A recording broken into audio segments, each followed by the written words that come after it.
Good afternoon, everybody.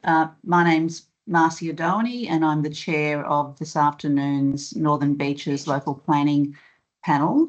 Just before I start, I'd just like to make some introductory comments so that everybody on the call understands who we are and what we're doing.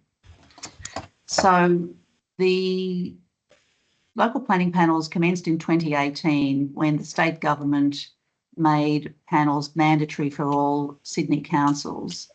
And the objective of that was to provide an increased level of accountability and ensure independent oversight on planning outcomes, particularly for developments that are controversial or sensitive or involving a potential or real conflict of interest for council. So today we have two development applications that have received a significant number of submissions, and we also have a development application that has been submitted by council. So there's a conflict of interest on that one. Those are the development applications that need to come to the local planning panel.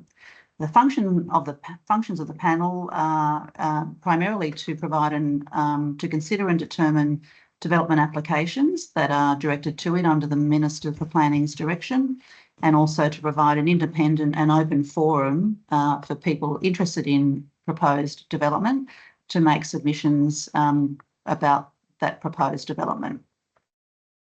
We are governed by statutory rules that are set out in the legislation. We also have a code of conduct and operational procedures approved by the Minister for Planning. Details of all of those documents can be found on Council's website, also on the state government's website. If a development application is from council officers, when they arrive, they're assessed by council officers as they ordinarily would be, and then that assessment is reported to the local planning panel with a recommendation. And then the panel considers all of the information available to us and makes an independent decision, which will not necessarily be consistent with the recommendation of the council officer. So it's important that everybody understand that the panel does not set policy, but we work within the legal framework and policies set by council, the state government and the courts. The panel consists of 4 people, myself as chairperson, a community member and 2 independent expert members. And those members often have a variety of different expertise, such as urban design, planning or other related fields. The community members are representatives of the local community and play a very important role in the work of local planning panels. So the format of the meeting, ordinarily panel members would attend an on-site inspection. There'll be a public panel meeting, which is what's happening now. And that allows interested people and groups to hear and make submissions about the development proposals that they're interested in. After the public meeting, the panel will then have a closed session to deliberate on each of the development applications, and then the determinations of the panel will appear on council's website within the next week. The panel meetings are available to all of you to make your submissions. However, it's important that it's understood that they're not a place for debate.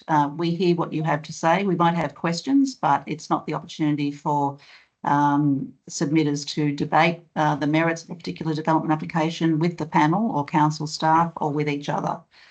Panel meetings are video and audio recorded, and they are live streamed and published on council's website.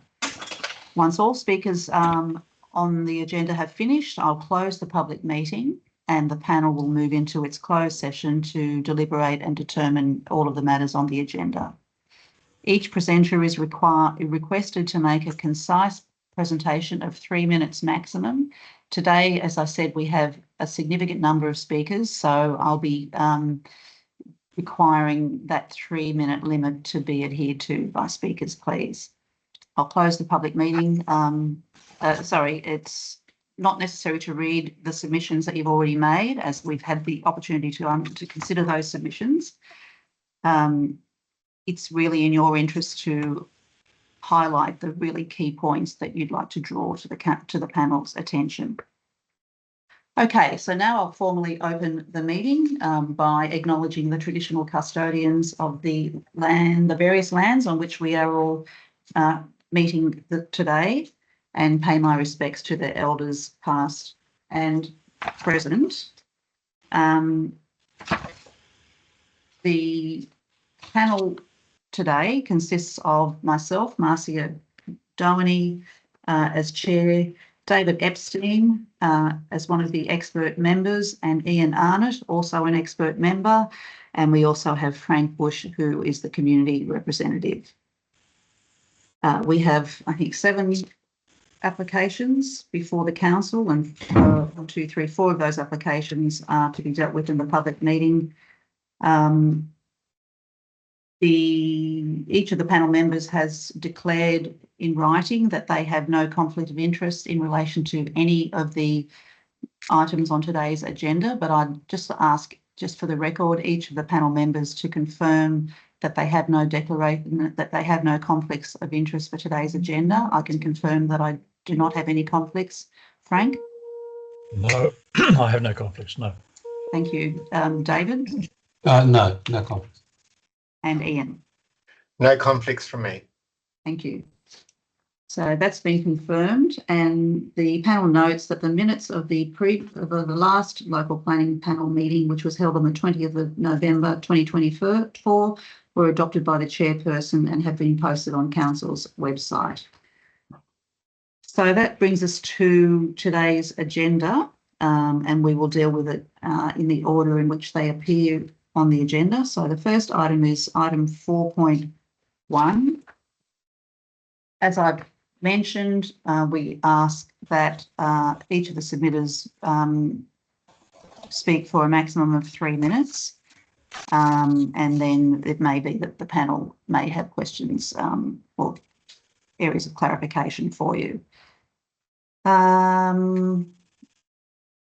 Okay, so let's start. Item 4.1, we have 4 speakers represented registered to speak in opposition to the development application, and we have 2 representatives of the applicant available to the panel. So I'll start with Michael and Kathy Temple, please. Yes, good afternoon. Thanks for hearing us today. I'm also speaking on behalf of my wife, Kathy, and my family. We are the nearest residents to both the St Ives Pistol Club and the PFA shooting facilities. We commend Northern Beaches Council for recognising the negative cumulative impact of noise experienced by us and our community from having 3 gun clubs in the area. We were forced to employ an acoustics expert in 2011 who argued that residents would have a problem with cumulative noise impacts once the new facility was operational. Yet council and the panel of the day ignored that advice. We now have council accepting that this is an issue to be dealt with. Council does not support the proposed hours of operation requested by the PPA. Even so, the 3 days a week they do support is a 1,300% increase in intensity from the current operation. Council also expresses leniency to the club in their comments. Why is this? When is the PPA guidelines are clear? We are given approval to build our house 10 years before the PFA range was considered. Where is council's leniency towards us, the residents? The reported average centred fire data for the 2 of the locations was 86 and 87 decibels, 16th of October 2019. This is not less than the 85 decibels as accepted by council. This would allow 1 day per week only. Why does council set a limit of 85 for centre fire? This is not representative of the data of the acoustics reports. Special condition 8 for noise compliance states a limit of 87 decibels measured in a habitable room of our residents. Can you imagine how loud that is? Again, how is this being monitored, even practical? Why? Who does it? We welcome measurements being taken at our residence and have invited council to attend there rather than at the location originally specified. So far, they have not done this. We also welcome the decision to formulate specific concurrent days for the 2 shooting ranges. Unfortunately, the other New South Wales Gun Club hours are not in line with the recommendations. This means that the cumulative impact on us will include Wednesdays, so that between the three clubs, it will be 4 days and 1 evening a week. We can see no detail for the proposed plan of management for the increased days. Complaint registers only work if clearly accessible and procedures are put in place to act on complaints. Our experience with Council's compliance department does not give us confidence, as there is no specific scientific methodology that is applied. Monitoring and rectification are not clearly defined. The New South Wales Police advise also that should extended hours be approved, then it should proceed on a trial basis. Conditions of consent for this DA, if approved, should include a monitoring regime organised independently and unbiasedly by Council and assessed according to all EPA recommendations. How, where, when and how often would need to be clearly stated. Please do not approve this application. Thank you. Thanks very much, Mr Temple. Panel members, any questions for Mr Temple? No, thank you. Right. I just have one. Sorry, Marcia, if that's Thanks, okay. Ian. Thank you. Thanks, Mr. Temple, for that presentation. You mentioned how the other gun club meets on a Wednesday, I think you said. Yes, that's Wednesday. Is that correct? That's the New South Wales Yeah. Gun Club. So, Yeah. and whilst I appreciate that you are not supportive of the application at all, if 3 days was to be approved, would it be preferable to you if one of those days was a Wednesday to align with the other club? Yes, I think so, yes. Thank you for that. Thanks, Ian. Thanks very much, Mr and Mrs Temple. Pleasure. Thank you. Thanks for the opportunity. Thank you for presenting to the committee. Ms Graham Atkins, was there anything that you wanted to say? Yeah, well, Mr Temple covered most of the things I wanted to talk about, but first of all, I agree with the Council's opinion. That Can I just confirm you're the acoustic consultant that has been engaged by Mr and Mrs Temple, is that right? That is correct. Yeah. Yes. First of all, I agree with the Council. There's going to be a significant impact generated by this proposal for the residents. One of the issues I'm concerned about, information published does not demonstrate or confirm that the proposed Council's noise conditions can be satisfied. The information presented to me demonstrates that it will not be satisfied. That's one issue that the panel has to be concerned about, is compliance with the Council's conditions. Why do you say that, Graham? What makes you think that they can't be satisfied? Well, from the measurements which they took at locations I don't accept, one was in the bush, 100 metres from the residence. There was levels of 86 measured there for these centre-fired arms. And at location 2, there was a level of 87 published. Now, the Council is talking about levels of 85 measured at the Temple residence. So the Temple residence is further away, but if you look at the topography of the area, the gun club ground level is at RL 164. The measurement location used to determine noise exposure is at relative height 162. And at the Temple property, the ground level there is 170. The measurement location used to determine levels to assess this noise is 8 metres below the Temple residence. If you look at the ground cover there, there's significant tree coverage at ground level between the range and the Temple residence. But if you go onto the Temple's balcony, you look across the top of the treetops, a lot of the areas, and you do not achieve the additional noise attenuation which was provided at the measurement location used by the applicant. The other concern I had is... Can I just make sure that I understand what you just said, Graham, which is that the vegetation, one of the points is that the vegetation will muffle the noise if people are at the ground level of the Temple's property, but if they go up to the balcony level, then the noise isn't muffled. There's no vegetation to really provide a buffer. Is that? No, that's not 100% correct. It is to a degree, but the reference location used to determine the exposure for the Temples was 100 metres to the east of the Temples. Yeah. No, I understood that. No, that point. Yeah, yes, thank you. That's correct. The other concern I have with those measurements, they were conducted with firing at the centre 2 shooting positions on the range. The noise impact assessment does not consider the extremities of the range and noise from those extremities of the range. Those measurements reported also were conducted with a southeasterly direction breeze. Under those conditions, the breeze directs the noise from the shooting away from the residents, and it directs the noise from road traffic, which is talked about a lot in the noise impact assessment, to that measurement location. Okay, Graham. Well, thanks. Thank you for that. That was a useful presentation. So the committee will, the panel will take what you've said into consideration. Thank you very much. Okay, we now have Adam Brown.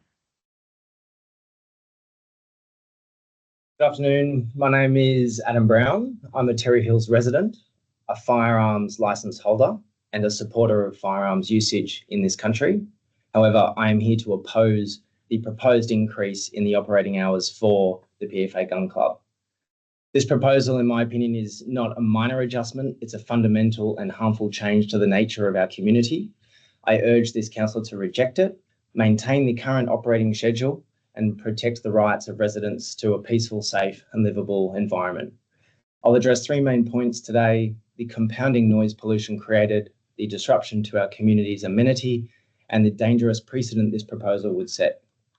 This proposal dramatically increases the noise pollution in the area, creating an escalating problem. The noise from gunfire is already a significant burden for residents, with local gun clubs operating every day of the week in the area. Expanding these hours will more than double the gunfire, as Mr. Temple alluded to, especially on Saturdays, a weekend where families are at home. This increase in exposure to noise is far beyond what is legal and reasonable for a residential area. On Saturday, the 30th of November, at my house, I calculated the gunshots heard from my home over an hour-long period from the nearby clubs, and it accounted to gunfire every 2.5 seconds. Granting the PFA to increase their hours will compound this noise, causing significant damage to thousands of residents in the area. We do Can I not just live pause in you there, Adam? Can I just ask two questions? One is, where Sure. do you live in relation to the proposed to the 9 club? Mayura Road, Terry Hills. And secondly, was it a variety of different? Was it rifles and pistols that you were hearing, or was it just all? Or could you tell the difference? Or It is definitely rifles, absolutely rifles, but it also includes the pistols. From the location that my house is, it has a propensity to hear the rifles to a high velocity, but at the same time, it also does hear the pistols, which we'll come to in the next topic, I'm sure. Sorry to interrupt you. Yeah. No, by all means, ask any question you'd like. So yes, as I was saying, over an hour period, it equated to 2.5 gunshots every 2.5 seconds from my home. So increasing the hours of the PFA will compound this, again, impacting the residents of the area. We do not live in a war zone in Terry Hills, and the residents should not be subjected to the increases of sounds of a war zone in this country. The prolonged exposure will cause elevated stress, disrupted sleep, and long-term harm to the mental health of residents who are under this constant barrage of noise. Allowing the PFA to increase their shooting days above the current 1 day per month is unacceptable and will continue to cause this harm. My children should not have to endure the sound of warfare in their own home. This council has an obligation to protect residents, the residents' amenity and quality of life, and approving this proposal would violate those principles, prioritising the interests of a few transient visitors over the well-being of the residential community. We cannot allow this to happen. Finally, and my last point is, it sets a dangerous precedence for the future. If the PFA is granted additional hours, what will stop the New South Wales Gun Club from applying for similar increases, further compounding the noise of warfare in Terry Hills? Once this precedence is set, the noise and disruption will continue to grow. We must consider the long-term implications of these decisions. It's not just about today, it's about ensuring our community remains a place of peace and livability for our children and future generations. In conclusion, I oppose this proposal due to the effect that it will have on the safe, peaceful environment we live in. Thank you. Thanks, Adam. Any questions for Adam from the panel? I don't have anything further. No. Okay. Thank you very much for your presentation, Adam. My pleasure. And then finally, the final speaker in opposition to the development application is Jenny Harris from 6 Kinker Road, Duffy's Forest. Yes, thank you. Hi, Jenny. Oh, hi. I'm speaking on behalf of Duffy's Forest Residents Association, and we just want to draw the panel's attention to inconsistencies with the EPA guidelines in proposed conditions 6 and 8. Condition 8, noise, notes measurements to assess compliance must be in accordance with the EPA application note, but then departs those very guidelines by exceeding recommended levels and allowing shooting activities to generate noise levels up to 87 decibels. Furthermore, and without any explanation, the condition has specified that the 87 decibel measurement is from inside a habitable room of a residential premises, when legislation clearly outlines where that should be measured from, which is the assessment location boundary closest to the shooting range, or if it's more than 30 metres from a receiving residence, within 30 metres of the receiving residence in the direction of the shooting range. Condition 8, as it's currently written, would essentially make it legitimate for the nearest neighbours, the temples, to be impacted by noise measuring 87 decibels 3 days per week inside their home. And I think we all know what 87 decibels sounds like. How does council propose to monitor this condition for compliance? They haven't followed EPA guidelines and conditioned any future noise compliance assessments to demonstrate that the noise from the operation of the range won't exceed the limits that they have actually set, particularly on concurrent days when both calibre of rifles are in use. Now, condition 6 is to limit activities to be consistent with EPA guidelines and to prevent noise nuisance to neighbouring residential receivers. How does this condition operate if no longer measured at any neighbouring residential receivers referred to in its reasoning, and instead within habitable rooms of residential premises? Council's environmental health officer did not support public holiday operations in general, giving the higher probability for residents to be home or within the national park enjoying recreational activities. However, the assessment then determined that shooting on Anzac Day was permitted due to its cultural significance with the public and armed forces.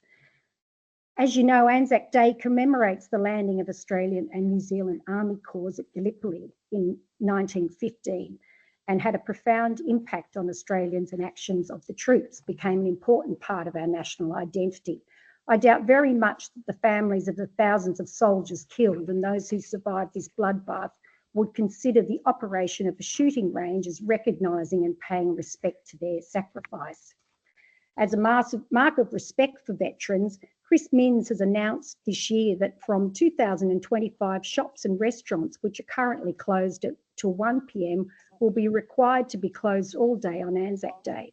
Most Australians would find the attempt at connecting cultural significance of Anzac Day to permitting shooting at a rifle range offensive to the purpose of the day and the men who were slaughtered by gun and cannon fire on this day. And it beggars belief that council would allow shooting of this day of reflection to commence at 10 a.m. So just Jenny, if you could just make your final point, please.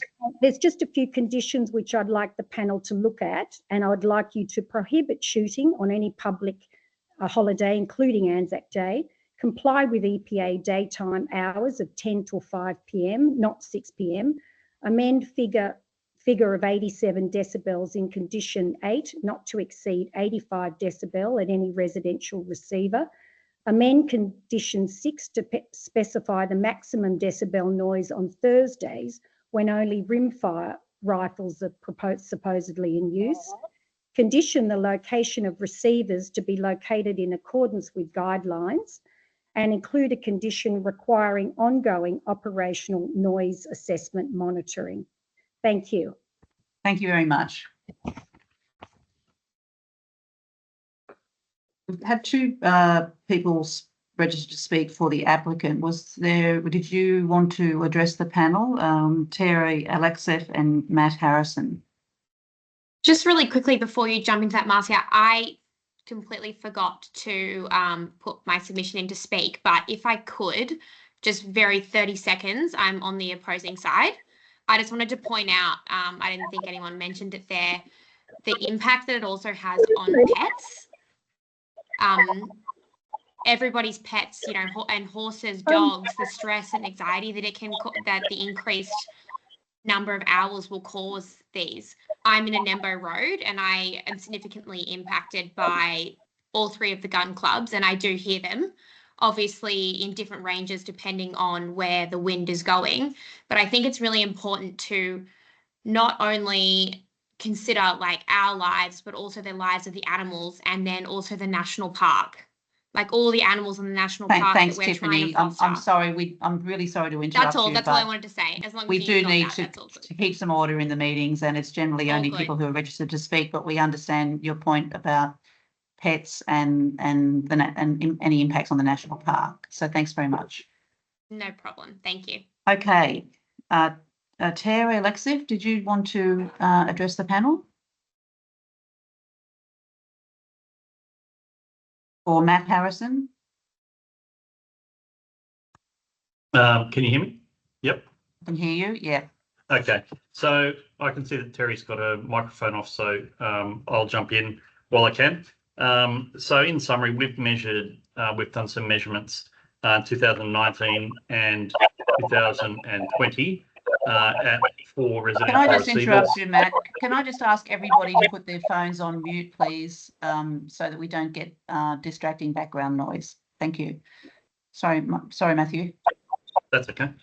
So we've measured on two occasions in 2019, 2020, and we measured at the 4 receiver locations, which I think everyone's aware of. And we measured a series of shots from both rimfire and centerfire rifles. In the 2019 measurements, it's actually quite difficult to get. We talk about category A and category B measurements, which is measurements that are clearly audible over background noise level. For the 2019 measurements, it was very difficult to actually even get, we didn't get a single measurement that was either category A or B for the rimfire, but we certainly did for centerfire, particularly for locations 1 and 2, and those measurements are documented in our reports. On the 2020 measurement series, we got a couple more measurements of the rimfire, but again, quite difficult to measure those accurately over background noise levels. But in accordance with some information that we received from the EPA, if we were to average all those shots for the based on the usage patterns of the club, which is about currently 85% is rimfire and only about 15% is centerfire, then we've got an average noise level of an L max average of about 80 decibels, which is sitting right on in terms of the EPA's guidance document, even for a future range. And I would have thought that this range has been here for quite some time and would be considered an existing range. But even if it was considered a future range, that would give you a permissible usage, according to the EPA guideline document, of 3 days a week for the combined usage of centerfire and rimfire rifles, using the usage pattern that they're currently used. I understand that the club is actually, if it was for an existing range, that would be 7 days a week. Now, I know that the club is not actually asking for 7-day-a-week usage for both rifles, and in fact is only asking for 2 for the more noisy centerfire firings. And I would have thought that it would be probably more appropriate to adjust the usage pattern to a higher level for the rimfire, which is in fact quite difficult to measure in terms of the noise, the average maximum noise level at the residential receiver locations, albeit that they could be audible at those locations.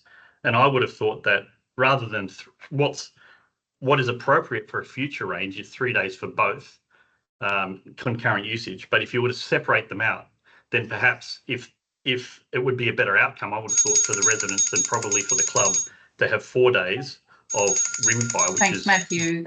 Your 3 minutes is up. If you could just finalise. So I would have suggested that 4 days might be reasonable for the rimfire and only 2 days for the the centre fire. Okay, thanks very much. Panel, any questions for Matthew? Okay, thanks very much for addressing the panel, Matthew.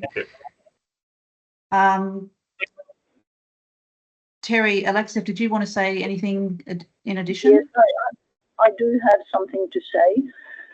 As you know, my name is Terry Alexeyev. I'll read from my script. So thank you for allowing the opportunity to address you. I'm the Secretary of the Peninsula Firearm Academy, which I will refer to as PFA going forward. PFA was incorporated in 1997 and is a not-for-profit sporting shooting club run entirely by volunteers. Before I proceed with the rest of my submission, I would like to remind Mr. Adam Brown that the Peninsula Firearm Academy does not shoot on a Sunday. Or, I'm sorry, I will rephrase that, does not shoot on Saturdays currently. The 30th of November was a Saturday and we did not shoot on that day. So I'm not sure what rifle firing he was referring to. I'll now continue with my submission. Using the EPA guidelines, we submitted a proposal that goes midway between an existing range and range. Bearing in mind that the guidelines are not hard and fast rules and they are open to interpretation, and we would very much like to reach a workable compromise for all parties. We have requested 5 days rimfire and nominated Tuesday to Saturday 10 a.m. to 5 p.m. Eastern Standard Time and 6 p.m. Eastern Daylight Saving Time. 2 days centre fire and nominated every Wednesday and Saturday to run concurrently with rimfire. 1 Sunday per month, which is what we currently shoot and is our tradition for both rimfire and centre fire, 10 a.m. to 5 p.m. Eastern Standard Time and 6 p.m. Eastern Daylight Saving Time. No shooting will occur on the Saturday preceding a Sunday shoot. 1 evening rimfire shooting on a Wednesday to 9 p.m. Eastern Standard Time, 10 p.m. Eastern Daylight Saving Time. The main reason for nominating Wednesday for the centre fire shoots during the week and the evening rimfire shoot is that the New South Wales Gun Club in Terry Hills and the St. Ives Pistol Club have shot on this day, one since the 1940s, that's the Shotgun Club, and the other since the 1960s.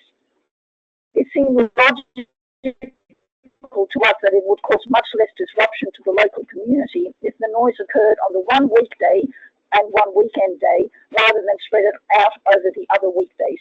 This only applies to the centre fire, which are the noisier rifles, but which still conform with the stipulated requirements of the EPA. The Wednesday evening request also took into consideration that both the previously mentioned clubs also shoot on a Wednesday evening, and we only want to shoot rimfire in the evenings, not centre fire. Why do we want to shoot in the evening? The presentation of the targets at night, although the same targets, will pose a more of a challenge, which appeals to those shooters who want to challenge themselves. We also I'm sorry to interrupt you, Terry. I'm very sorry to interrupt you, but we have reached the end of your 3 minutes. Marcia, may I finish? I've only got 2 more paragraphs to read. You've had about 4 or 5 people speak opposing us. May I have a little bit of leniency? It's actually very hard to hear you as well, Terry, but please finish. You could have another minute and then we'll have to draw it to a close. That will do me. The presentation of the targets at night, although the same targets will pose more of a challenge, which appeals to those shooters who want to challenge themselves. We also have members who hunt, and traditionally a lot of hunting for feral animals is done at night. And to ensure that our hunters are humane hunters, they need to practice on targets with similar presentation to what they will encounter in the field. Why do we want extra fire days? Probably the main reason is to allow our members and guests the ability to shoot without the distraction of the centre fire rifles. It also means that novice shooters can learn good discipline in handling their firearm in a more conducive environment before they graduate to centre fire rifles. Bearing all of this in mind, we believe a workable compromise would be 4 days rim fire, 2 of which would run concurrent with centre fire with the above stated times, 2 day centre fire Wednesday and Saturday with the above stated times, 1 in evening rim fire, and our traditional. I'm going to interrupt you, Terry. I'm sorry, Terry. I'm going to interrupt you because I didn't give the other speakers a longer amount of time. So I just want to be fair to everybody. So thank you very much for presenting to the panel today. Thank you. Okay, so that concludes the speakers for the first item 4.1. So thanks very much to everybody who presented today. Marcia, excuse me, just before you go. Who's speaking? Sorry. That's Michael Temple here. We employed Graham Atkins to give a presentation, which I don't believe he had his 3 minutes on. And because he was asked questions, he didn't get anywhere near through his presentation. In fairness, are you able to give him his 3 minutes that he's entitled to, please? Graham, was there anything else? Well, Terry got another extra minute or so. So, Graham, was there anything else that you wanted to say to the panel?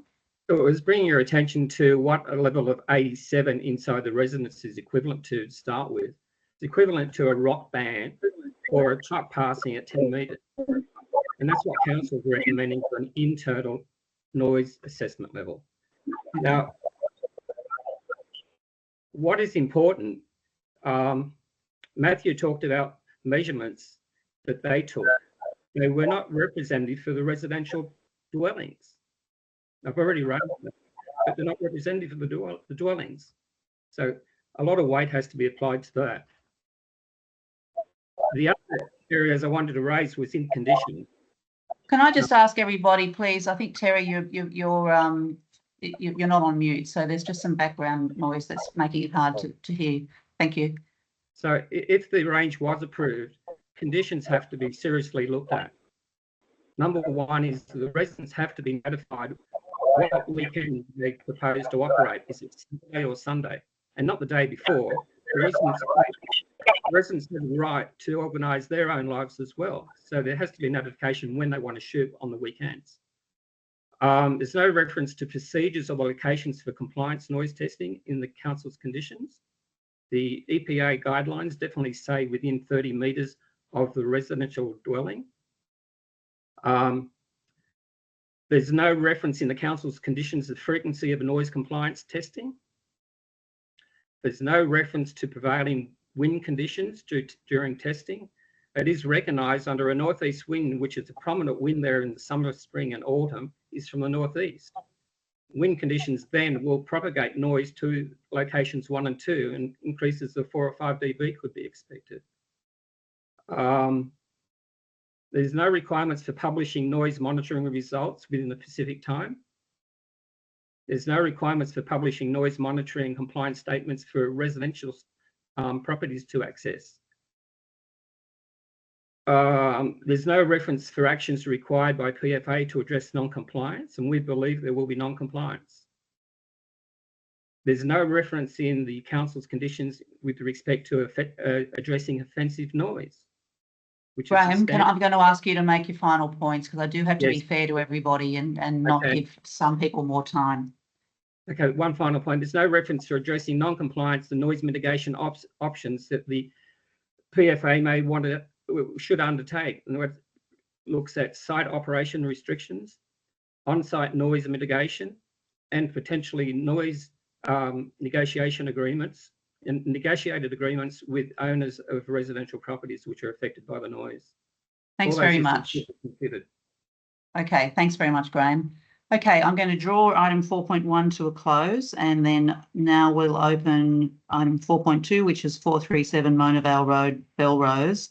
Michael and Kathy Temple, you're registered to speak on this one as well. So we've noted everything that you had to say in relation to the other development application. Are we on? Sorry, can you see me? You're on. We can hear you. Thank you. Ready to go. Thanks again for listening to us. The nature of gunshot noise is highly intrusive. You would appreciate that it is not limited to direct proximity like traffic noise, a barking dog. It extends its noise for miles. All the residents are affected, some more than others.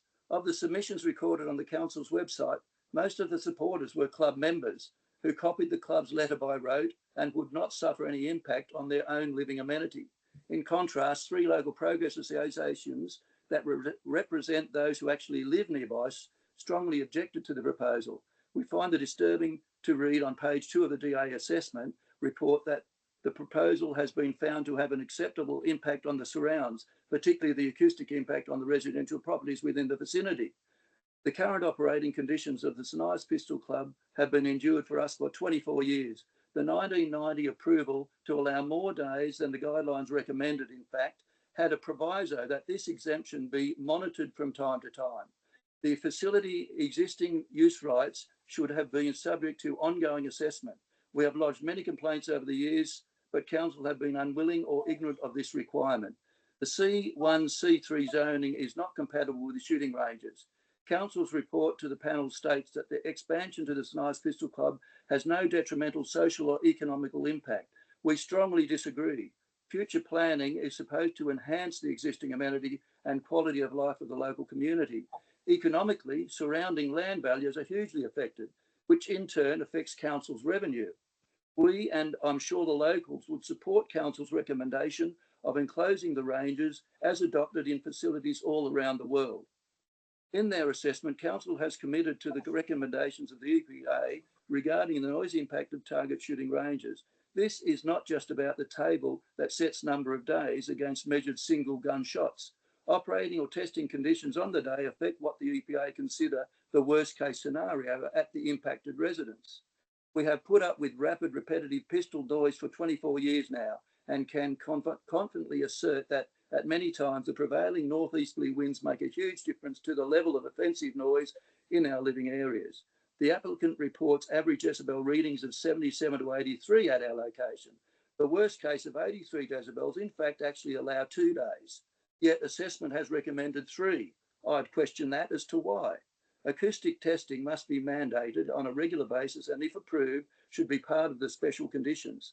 The consequences of this panel decision leads to a great burden on residents forced to complain, monitor and engage with council's compliance departments with very unsatisfactory results. Instead, we are at the mercy of plans of management often inadequate. The report has removed the limits previously proposed on the calibre of guns used on the range. We have no detail of what replaces this in the proposed plan of management, nor have how complaints will similar lines. If 2 guns are shooting at the same time, who is the loudest? If the decibel limits are our living room exceed the limits, who measures them? Who do we complain to? How will council monitor or deal with these issues? I believe the New South Wales Gun Club is about to apply for more shooting times. When is enough enough? Thank you. Thanks very much, Mr. Temple. Any questions from the panel for Mr. Temple? No.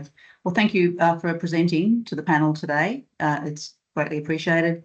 Ian, did you have a question? No. Okay. Thank you. Adam. Before I start, may I just ask, can my previous comments be applied to this, or do I need to repeat? Absolutely. Yeah. Okay. Yeah. So I'll hopefully save you guys some time. In relation to this specific application, I oppose the proposed application for the development of new buildings. I do support the council's proposed reduction in operating days for this specific facility. To clarify my statistics and data that I mentioned before in terms of gunfire on the Saturday, it was based on the combination of every gun club in the area, whichever was operating on that specific day is what I could hear. So the 2.5 seconds per gunshot applies to whether it was the PFA, the pistol club, or the gun club, because I'm affected by that, hence the compounding impact to every resident within the area. In relation to this, I agree with Mr. Temple, because I had a separate thought on this, that enclosing the pistol club would be a simple solution to reducing the impact of the noise on any resident. So that would be my primary recommendation in this specific application, in addition to every other amendment that I support. Based on that, all my previous comments, I would be applying to this same application, so I can save you some time. Thank you very much, Adam. We appreciate you saving us some time, not repeating yourself, but we've absolutely noted everything that you said in relation to the earlier development application. Thank you. And thank you very much for your consideration. Appreciate it. Thank you. Tony Tuxworth. Yes. Does my time start now, Madam Chair? Yeah, it does. So Tony, you're the applicant for this development application. I'm the applicant for this. I'm a town planner. I've just got a couple of points that I want to make on behalf of the Pistol Club. The operation of the Pistol Club is currently 7 days a week and 2 nights per week. The rangers don't operate over all of those times. They operate intermittently over those times. And so the panel needs to understand that this is not an operation that operates 7 days a week over those times. Different pistols, you've heard already from the experts that different pistols generate varying noise, and that depends on the type of pistol, whether it's centerfire, rimfire or air pistols. And it varies depending on the ammunition that they use. Part of the existing operation uses rimfire pistols and air pistols, which are operated in a fully enclosed range, which the condition 70 is going to restrict to 3 days a week, where the air pistols don't generate any impacts really on any of the neighbouring properties. There's a memo that's been presented by the manager, and he's outlined some information there about what was included in the report as a result of issues raised by our acoustic consultant. The comments from the EHO referred to in the memo from the manager are not included in the report, or not that I can see. I might be incorrect, but he's saying that the comments from the EHA were varied and were taken into consideration. If that's the case, then the comments should be included in the report for the panel to make a proper informed decision. I think, Tony, those comments are available on Council's website, and they've also obviously been available to the panel. Okay.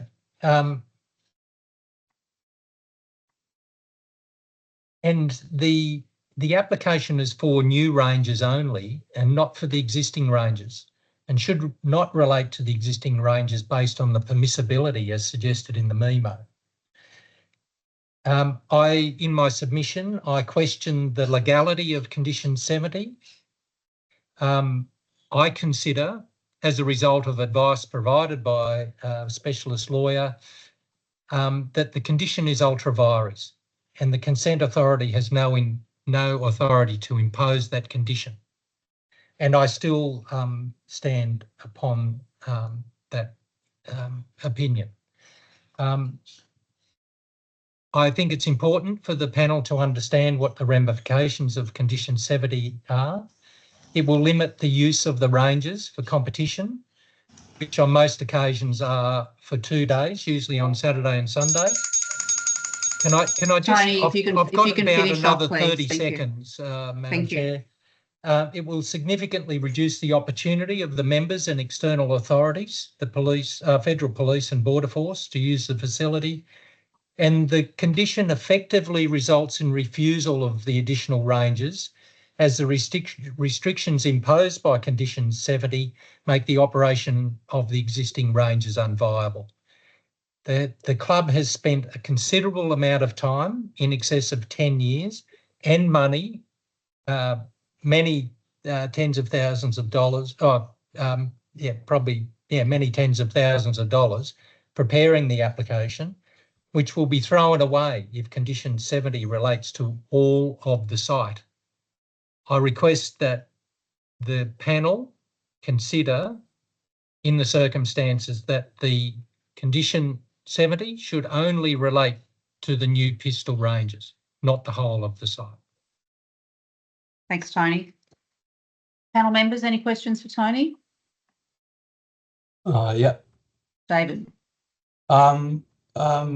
Tucksmith, I think Adam Brown suggested one option that I hadn't considered, that the facility be totally enclosed. Is that something that has been considered at any point? Yeah, the cost of totally enclosing it's prohibitive. Right. It's been It's a considered, pistol but club, it's purely a cost David. issue. It's a pistol club, and they don't, the money that they have to construct this is not sufficient to construct the ranges as they are. They would have to do it in a piece by piece situation unless further funding from the government is provided. Right, so it's a cost issue, basically. Yes.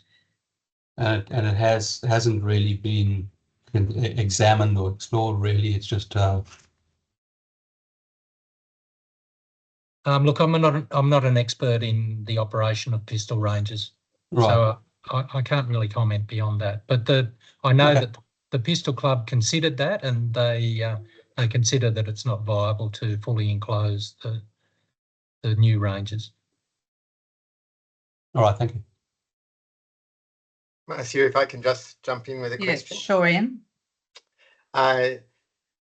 Excuse my ignorance about gunfire and pistol clubs and things, but is there any reason why silencers aren't used? I can't. I can't comment on that either, Ian. I'm sorry. On the most part, I believe they're illegal in this country. Oh, right. That's a good reason then, I guess. A very good reason. Thanks, Okay. Shared wisdom. Thank you. Okay, well, thanks, Tony. There are no other speakers for that item, so I'm going to close that item. Thank everybody who's come along to present to the committee, and thank you for your time and the effort that you've put into preparing your submissions, and they are appreciated by the panel. So thanks very much. We have a few more agenda items, and then we will, as previously advised, determine the development applications, and the outcome will be on Council's website within the next 7 days. So thanks very much, everyone. Thank you. Thank you very much. Thank you. Thank you. Thanks, everyone. So now we've got 4.3, which is before the panel because this is a development application made on behalf of Council, and because of the conflicts of interest provisions in the Minister's direction, that means that the Council is unable to obviously determine its own development application, and it's come to the panel. We have Simon Smith, the applicant, to answer any panel questions. I don't have any panel. Hi, Simon. Thanks for attending. Hi there. Hello. I don't have any questions for Simon, but Frank, do you have any questions? David? Ian? None from me. Okay, all right. Well, that was pretty quick, Simon, but thank you very much for attending anyway. And the panel will determine the development application after the meeting closes. Thank you, Chair. I'll just clarify, I'm the planning consultant engaged by Council, but yes. Thank you for your time. A pleasure. Thank you. Thank you. And this is the last item now on the public agenda, which is 171 Pacific Parade, alterations and additions to a dwelling house, including a swimming pool. We have no objectors. We have Matthew Quattreville on behalf of the applicant to answer any questions. I don't have any questions for Matthew, but David? Frank? Ian? Okay, so we don't have any questions for you, Matthew, but we do appreciate you taking the time to make yourself available for the panel. No, that's all right. I appreciate it. And I just want to confirm that I understand that a late memo did come through just regarding a couple of conditions to be deleted. So obviously we support and endorse that as well, but Yeah, appreciate sure. the time. Thank you. Thanks very much. Thanks, Matthew. So with that, I'll close the public meeting for today. And we have 2 more agenda items to deal with. but not as public agenda item matters. So the meeting is now closed.